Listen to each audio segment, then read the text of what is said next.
Hello everyone. आज हम करेंगे हिमाचल प्रदेश के इतिहास में मुगल और चंबा के बारे में।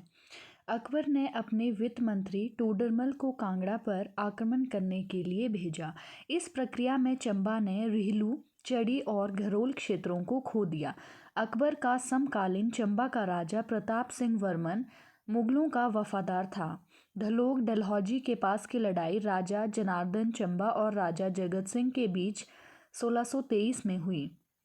जनार्दन को धोखे से सब ठीक करने के लिए और बातचीत व समझौते के लिए मुगल दरबार में बुलाया गया, जहां पर उसकी हत्या कर दी गई। इसके बाद चंबा 2 दशकों तक राजा जगत सिंह के अधीन रहा। जगत सिंह ने मुगलों के खिलाफ जंग कर दी। शाहजहां ने 1641 ईस्वी में मुराद बख्श के अधीन सेना भेजी। जनार्दन के बेटे पृथ्वी सिंह को अपना राज्य पाने का सही समय मिला और उसने मंडी और सुकेत की मदद से इसमें सफलता पाई।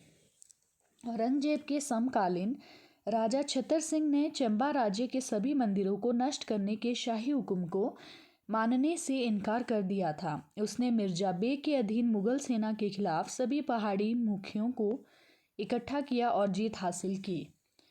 नेक्स्ट है मुगल और सिरमौर। राजा धर्म प्रकाश अकबर और बुद्धि प्रकाश जहांगीर के समकालीन थे तथा मुगलों के वफादार थे।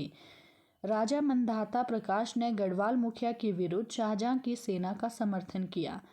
मैदनी प्रकाश के राज्यकाल में गुरु गोविंद सिंह सिरमौर आए और उन्होंने पौंटा साहिब गुरुद्वारे की स्थापना की। राजा भूप प्रकाश के समय बंदा बहादुर सिरमौर आया तथा सिरमौर राज्य से नजराने की मांग करने लगा। सिख और पहाड़ी राज्य। गुरु नानक देव ने लद्दाख, कांगड़ा, ज्वालामुखी, कुल्लू, लाहौल स्पीति, तिब्बत, मंडी, सुकेत और गढ़वाल क्षेत्रों की यात्रा की। उनकी यात्रा की याद में सुबाथू के निकट जोहसर में गुरुद्वारा बनाया गया है।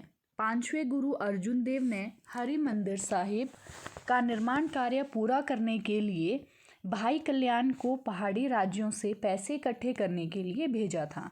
6ठे गुरु हरगोविंद सिंह ने बिलासपुर के राजा द्वारा उपहार स्वरूप दिए गए भूखंड पर कीरतपुर का गुरुद्वारा बनवाया था। 9वें गुरु तेग बहादुर सिंह कहलूर रियासत आए और यहाँ कुछ भूमि खरीदी और मखोवाल गांव में बस गए। यह क्षेत्र बाद में आनंदपुर साहिब के नाम से जाना जाने लगा।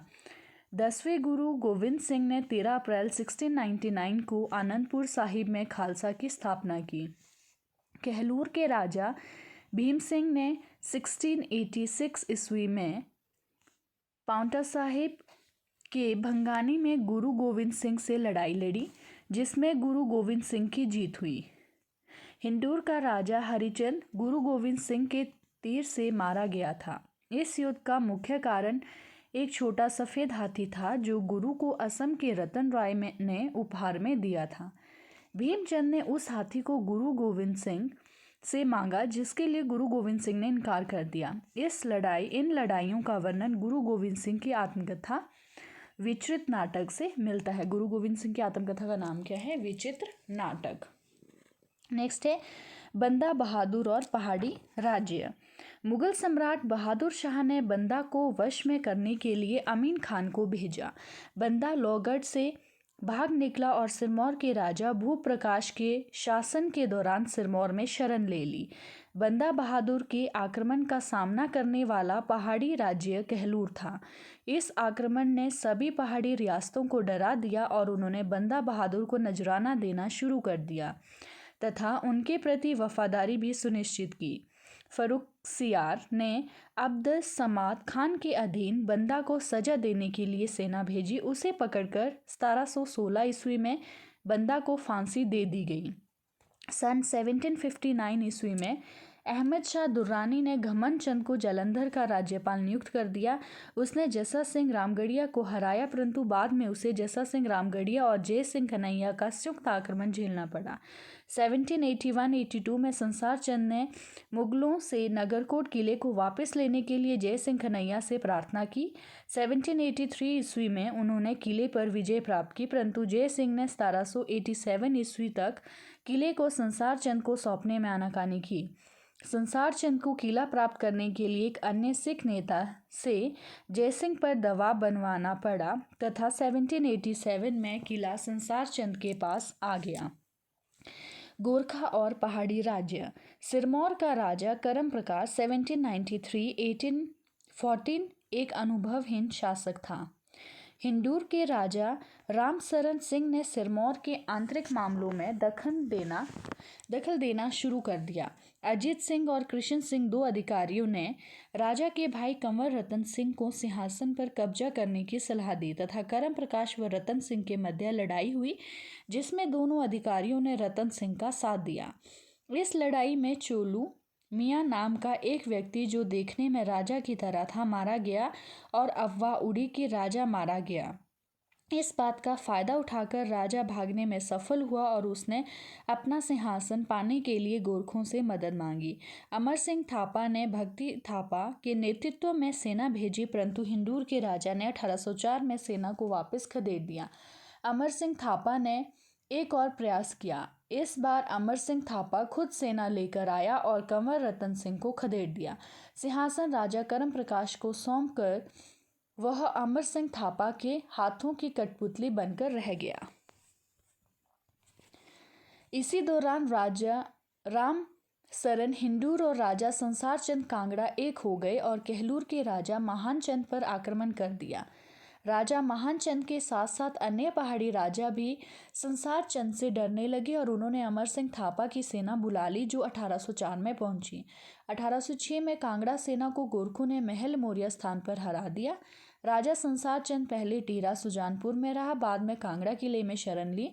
उसने 4 साल तक संघर्ष किया और फिर 1809 में महाराजा रणजीत सिंह से मदद मांगी, जिसे कई महीनों लंबी बातचीत के बाद ज्वालामुखी मंदिर में स्वीकार किया गया। सिख सेना ने गोरखों को हरा दिया, परंतु 24 अगस्त 1809 में नगरकोट का किला संसार चंद से जबरदस्ती महाराजा रणजीत सिंह ने ले लिया। देसा सिंह मजीठिया को किले का नाजिम नियुक्त किया गया। यह किले का प्रथम सिख नाजिम गवर्नर बना। 1809 की हार के बाद अमर सिंह थापा ने खुद को बागल अर्की में बसा लिया, जहां के मुखिया जगत सिंह को पलासी में देश निकाला दिया गया। रंजौर सिंह थापा के अधीन सेना ने सिरमौर के शासक करम प्रकाश पर आक्रमण कर दिया और उसे अपनी रियासत छोड़ने पर विवश कर दिया। इस तरह से नाहन और जैतक सिरमौर महत्वपूर्ण गोरखा चौकियां बन गई। सन 1810 तक गोरखों ने हिंदूर, जुब्बल और बलसन राज्य में नगाना के किले पर विजय प्राप्त कर ली थी। बुशहर के राजा उग्रसेन ने गोरखों को नियंत्रित करने की हर मुमकिन कोशिश की, परंतु उसकी मृत्यु हो गई तथा उसे गोरखों के लिए आसानी हो गई।